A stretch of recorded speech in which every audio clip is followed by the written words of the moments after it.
Okay, so this is a picture of Handel's birth home, which is still in Halle, Germany, and it is a museum today. So I want you to keep this picture in mind because Quaver is going to tell you a story from Handel's boyhood. So as you're watching, think about it happening in that particular house, the Handel House.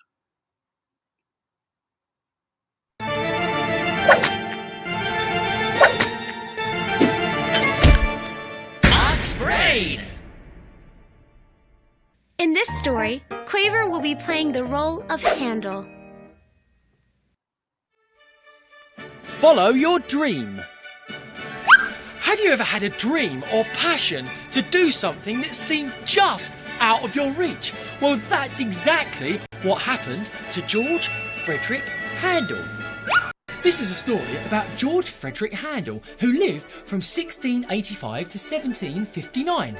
When George was a boy, he really wanted to learn to play the harpsichord, and he went to see his dad. He knocked on the door, he went in, and he said, Daddy, Daddy, I really want to play the harpsichord.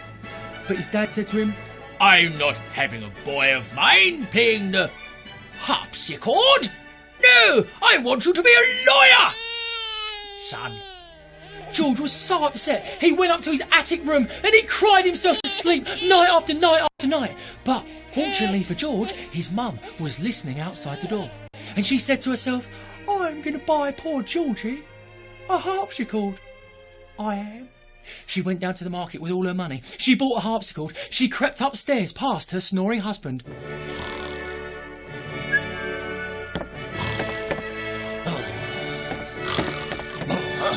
She got to Georgie's attic room. She knocked on the door. Georgie answered the door and she said, Georgie, I've got you a harpsichord. I have. Georgie was so excited. He said, oh, Mummy, you're the best mummy in the whole world.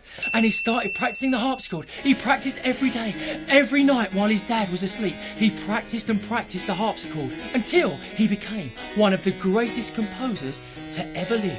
George Frederick Handel. He's the one that composed. So now you know how he started.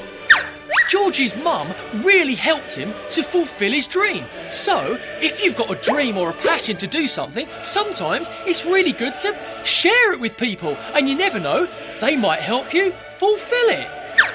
Remember to always follow your dreams. So it really is true that Handel had a harpsichord that he would go up in the attic and practice when his father didn't know. Either he was sleeping or he was at work. And the story is told that the Duke was walking along here on the sidewalk one day and heard harpsichord music coming from the attic. And it was so good that he needed to find out who it was. And they figured out that it was Handel. He was probably about 9 years old at the time. And the Duke is like royalty, so the Duke convinced Handel's father to get Handel real music lessons, even though Handel's father wanted him to be a lawyer. Hope you got that.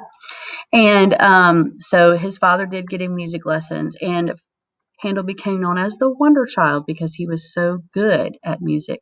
This, by the way, is an organ that's more like that Baroque time period organ, very fancy looking. Look at all the gold on that. Handel's father died when Handel was about an early teenager, and when Handel got to be college age, he studied law for a little while to honor his father's wishes for about a semester, which is about a half a year. But he quickly discovered that music was his passion and music was his gift. So he continued on studying music, and that's how we have Handel's music 400 years later, the great composer Handel. So that is the beginning of Handel's story. By the way, if you want to go on Quaver, you can do the quiz. You can pull up that little box brain that we just watched. Quaver's on your launch pad. So, and where it asks you about your account, say no, and you'll automatically have be clicked in. Okay? Have a great rest of your week.